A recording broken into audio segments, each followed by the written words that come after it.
Assalamualaikum warahmatullahi wabarakatuh. Salam sejahtera untuk kita semua. Kembali di channel YouTube saya. Hari ini saya akan membahas materi pertemuan keempat di mata kuliah Machine Learning. Untuk materi pertemuan keempat di sini, saya akan membahas materi tentang Supervised Learning dengan menggunakan klasifikasi dan regresi. Kalau di materi sebelumnya sudah saya bahas tentang Unsupervised Learning. Selanjutnya untuk algoritma yang saya gunakan, saya menggunakan clustering. Berikutnya ada pembahasan tentang salah satu algoritma di clustering, yaitu menggunakan algoritma K-means. Berikutnya ada contoh perhitungan di algoritma K-means itu sendiri. Untuk materi pertemuan keempat di sini, saya akan membahas materi tentang supervised learning, khususnya untuk klasifikasi dan regresi. Ada beberapa pembahasan yang nantinya akan saya bahas, ada beberapa materi pembahasan yang nantinya akan saya bahas. Saya akan review kembali tentang konsep dari supervised learning, berikutnya konsep dari unsupervised learning itu sendiri seperti apa. Selanjutnya saya akan masuk ke materi tentang klasifikasi dan implementasi dari klasifikasi itu seperti apa. Selanjutnya saya masuk ke konsep dari regresi, berikut implementasinya nanti seperti apa, dan berikutnya saya masuk ke fokus ke algoritma regresi, yaitu salah satu algoritma yang ada di algoritma regresi kita bisa menggunakan linear regresi. Selanjutnya nanti ada contoh kasus perhitungan dengan menggunakan algoritma linear regresi. Oke, langsung saja saya akan bahas ke materi yang pertama tentang supervised learning. Kalau berbicara tentang supervised learning, hari ini yang akan saya bahas, kita lihat dari gambar yang ada di depan ini. Analoginya kita lihat yang kotak di dalam. Di kotak di dalam di sini ada dua lingkaran, ada dua jenis lingkaran. Yang pertama lingkaran yang berwarna putih, yang kedua lingkaran yang berwarna hitam. Oke, ini berarti maksudnya yang ada di dalam kotak di sini ada dua jenis lingkaran, yaitu lingkaran yang berwarna putih dan lingkaran yang berwarna hitam. Nah, selanjutnya saya punya data baru. Data baru di sini masih bentuknya adalah lingkaran putih nih, lingkaran putih. Nah, kira-kira lingkaran putih di sini nanti masuk ke klasifikasi atau masuk ke jenis yang lingkaran putih yang ada di dalam kotak ini atau masuknya ke lingkaran hitam. Jadi kelasnya masih belum ada untuk lingkaran yang ada tanda tanya di sini. Jadi kalau dianalogikan ke supervised learning yang di dalam di sini disebut dengan data training, di mana data training di sini sudah ada yang namanya kelasnya, datanya sudah ada yang terdiri dari beberapa atribut atau terdiri dari beberapa prediktor. Selanjutnya kelasnya pun sudah ada. Selanjutnya data yang di luar di sini disebut dengan data testing, di mana data testing di sini kelasnya masih belum ada, hanya terdiri dari beberapa atribut saja. Ini konsep dari supervised learning. Memiliki target, kata kuncinya untuk yang supervised learning, targetnya atau jenisnya sudah ada nih contohnya di dalam kotak yang kecil ini. Selanjutnya temukan fungsi yang dapat memetakan data pada targetnya. Jadi yang di luar di sini targetnya belum ada. Kira-kira nanti masuk ke jenis yang warna putih atau yang berwarna hitam. Oke, tujuannya adalah menemukan pola yang menghubungkan atribut dengan targetnya. Ini konsep dari yang supervised learning. Selanjutnya ada yang namanya unsupervised learning. Kalau yang unsupervised learning di sini sebelumnya belum ada target atau belum ada labelnya atau belum ada kelasnya. Kita punya data di sini nanti kira-kira mau dikelompokkan seperti apa. Ini yang konsep dari unsupervised learning. Tidak memiliki target, kata kuncinya. Yang kedua, menemukan struktur data yang mendasarinya. Tidak memprediksikan secara spesifik, hanya mengelompokkan saja. Jadi konsep dari unsupervised learning yang sudah saya bahas di materi sebelumnya lebih ke pengelompokan saja sih sebenarnya.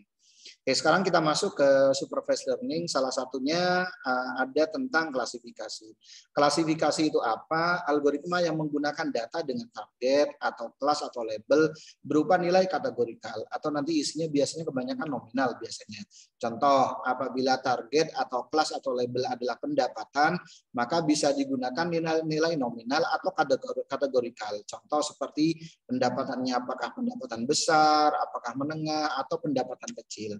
Jadi nanti bisa dikategorikan atau diklasifikasi. Contoh lain adalah rekomendasi kontak lens. Apakah menggunakan lensa yang jenis soft atau jenis hard atau yang tidak dua-duanya contohnya. Kayak algoritma klasifikasi yang biasa digunakan, contohnya seperti algoritma Naive Bayes, ada algoritma KNN atau Canires-Niebuhr, ada algoritma C4.5, ID3, chart, linear discriminant analisis yang nantinya akan saya bahas di materi setelah ujian tengah semester. Oke, klasifikasi merupakan menentukan sebuah record data baru ke salah satu dari beberapa kategori atau kelas yang telah didefinisikan sebelumnya. Seperti gambar yang tadi di awal tentang supervised learning. Termasuk ke dalam kategori supervised learning. Contoh seperti yang ada di depan ini, contohnya klasifikasi kelulusan mahasiswa contohnya. Di mana data-data yang ada di sini contohnya ada atribut dan ada labelnya atau kelasnya. Contohnya pembelajaran dengan metode klasifikasi, kita menggunakan algoritma C4.5 contohnya. Di sini atribut-atributnya dan kelasnya sudah ada. Ini yang biasa disebut dengan data training. Nah, selanjutnya contohnya kita punya data testing. Data testing di sini labelnya belum ada, apakah nanti masuk iya atau tidak. Oke, selanjutnya untuk pengetahuannya output yang nantinya akan dihasilkan dari klasifikasi salah satunya adalah kita bisa menggunakan algoritma C4.5 atau algoritma pohon keputusan. Yang akan terbentuk adalah pohon keputusan seperti yang ada di depan ini. Jadi dari beberapa atribut, ini atribut-atributnya yang kotak di sini atributnya, atribut-atribut di sini disebut dengan digambarkan dengan kotak. Selanjutnya untuk yang garis di sini atau batang di sini maksudnya adalah isi dari atribut tersebut. Jadi status mahasiswa, isi datanya ada dua, bekerja dan mahasiswa. Selanjutnya yang paling terakhir yang warna merah dan warna biru di sini disebut dengan kelasnya atau targetnya atau keputusannya. Oke, dari banyaknya data yang ada ternyata pohon keputusan yang terbentuk hanya seperti ini. Setelah diklasifikasikan bentuknya seperti ini. Ada lagi contohnya klasifikasi kelulusan mahasiswa. Contoh seperti data yang tadi, kalau kita lempar ke algoritma supervised learning dengan menggunakan algoritma pohon keputusan, nanti akan terbentuk data seperti yang ada di depan ini. Pohon keputusan dan rule-nya, association rule-nya. Contoh lain, rekomendasi main golf. Ini data-data yang kita miliki. Contohnya ada 14 atribut, ada 14 record ya, ada 14 record dan ada 4 atribut dan kelasnya adalah play. Apakah akan bermain atau tidak contohnya. Selanjutnya output rule yang nanti akan terbentuk dari rekomendasi kontak lens yang tadinya ada 14 akan terbentuk hanya 5 contohnya. Kenapa? Karena data-data yang ada nanti akan diklasifikasikan masuk kategori yang mana atau klasifikasi yang mana, kasarnya seperti itu. Ini contohnya untuk rekomendasi kontak lens. Jadi nanti data-data yang ada 14 record tadi nanti hanya disederhanakan hanya menjadi 5 kelas saja. Oke, ini kurang lebih association rule-nya atau output-nya atau rule-nya kurang lebih seperti yang ada di depan ini. Oke, berikutnya ini contoh rekomendasi kontak lens. Tergantung dari atributnya. Contohnya untuk yang rekomendasi kontak lens ada usia dan ada 4 atribut-atribut yang lainnya. Selanjutnya rekomendasi lensanya nanti seperti apa? Apakah soft atau hard atau tidak dua-duanya contohnya. Jadi dari 1, 2, 3, 4, 5, 6, 7, 8, 9, 10, 11, 12, 13, 14 record. Nanti yang akan terbentuk contohnya seperti yang ada di depan ini contohnya. Hanya ada 6 kelas yang nantinya akan terbentuk. Jadi rule-nya pun hanya terbentuk sebanyak 6 rule. Oke, ada lagi contohnya klasifikasi sentimen analisis. Klasifikasi sentimen analisis dari contohnya 3 paslon contohnya. Paslon bupati atau paslon gubernur contohnya, atau paslon kepala desa contohnya, atau paslon camat, atau contohnya paslon ketua RT dan seterusnya contohnya. Oke, ternyata contohnya positif dan negatifnya seperti apa dari dari teks yang ada yang nantinya akan kita olah menggunakan klasifikasi sentimen analisis. Data-datanya bisa kita ambil salah satunya dari situs jaring sosial, bisa Twitter, bisa Facebook atau Instagram dan yang lain-lainnya. Ini contoh masuknya nanti ke klasifikasi. Contoh klasifikasi, contoh lain klasifikasi, contohnya klasifikasi, contoh klasifikasi salah satunya adalah spam filter. X adalah kumpulan email, selanjutnya Y adalah target atau kelas apakah masuk ke spam atau tidak masuk ke spam. Oke, contohnya ini contohnya yang kelasnya sudah ada, ini contohnya ini masuknya ke spam, contohnya from-nya dan subjeknya apa. Selanjutnya yang tidak masuk kategori bukan spam, contohnya seperti ini contohnya. Selanjutnya kita dapat email baru contohnya. Email baru, from-nya dari siapa, subjeknya apa, selanjutnya isinya apa. Kayak kira-kira nanti email bisa email yang ada apakah Gmail atau email, Yahoo Mail ataupun yang lain-lainnya nanti bisa mendeteksi atau enggak masuk ke spam atau enggak. Ini masuknya ke contoh klasifikasi. Contoh lain klasifikasi face recognition. X adalah kumpulan gambar foto wajah, Y adalah target atau kelas. Contohnya ini kumpulan wajah, Patrick, Anti, ada Doris, ada Patrick. Contohnya ini sama satu orang. Selanjutnya muncul atribut baru, muncul data testing gambarnya. Kira-kira ini nanti masuknya ke siapa nih? Oke, ini contohnya yang arahnya ke face recognition. Ada lagi contoh klasifikasi pengenalan tulis tangan. X adalah kumpulan gambar, tulisan tangan berisi angka, selanjutnya Y adalah target atau kelas angka. Apakah masuknya 0, 1, 2, 3, 4, 5, 6, 7, 8, 9. Oke, contohnya seperti yang ada di depan ini. Nanti ini tulisan tangan, selanjutnya dari tulisan tangan, nanti dia bisa mengidentifikasi contohnya, atau bisa mengklasifikasikan. Selanjutnya ada data baru contohnya. Data baru contohnya tulisannya, gambarnya seperti ini. Kira-kira nanti bisa mengklasifikasikan atau enggak dari target atau kelas angka yang sudah didefinisikan dari 0 sampai 9. Contoh klasifikasi lainnya seperti yang tadi sudah saya jelaskan. Oke, ini contohnya output yang dihasilkan. Berikutnya kita masuk ke regresi. Regresi itu apa? Memprediksi nilai dari suatu variabel kontinu yang diberikan berdasarkan nilai variabel yang lain dengan mengasumsikan sebuah model ketergantungan linear atau non-linear, termasuk ke dalam supervised learning. Contoh regresi, contohnya memprediksi jumlah penjualan produk baru berdasarkan pada belanja promosi iklan. Berarti ada variabel lain yang nantinya akan dijadikan selain dari variabel yang ada. Berdasarkan apa contohnya? Memprediksi kecepatan angin sebagai suatu fungsi, suhu, kelembaban, tekanan udara, dan yang lain-lainnya. Time series prediction dari indeks stock market contohnya. Oke, contohnya untuk yang simulasi regresi, contohnya seperti yang ada di depan ini contohnya. Seperti simulasi estimasi pengiriman pizza, contohnya berdasarkan waktu tempuhnya contohnya. Ini labelnya. Selanjutnya estimasi performansi CPU yang kita miliki di kantor, kira-kira nanti bisa bertahan berapa lama contohnya.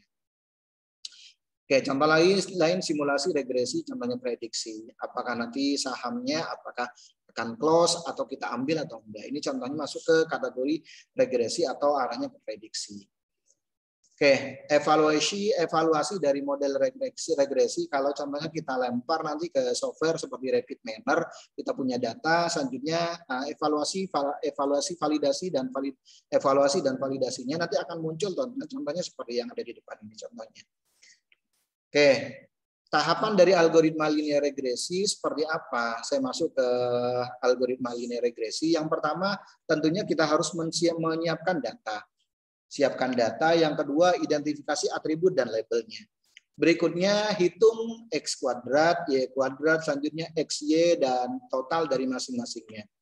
Hitung A dan B berdasarkan persamaan yang sudah ditentukan. Ini tahapan dari algoritma linear regresi. Selanjutnya, buat model persamaan regresi linear sederhana. Contohnya. Oke, contoh, saya punya data seperti ini. Data di sini merupakan rata-rata suhu ruangan. Selanjutnya jumlah cacatnya berapa nanti dari barang yang ada. Kayak ada 10 record dari tanggal 1 anggaplah sampai tanggal 10.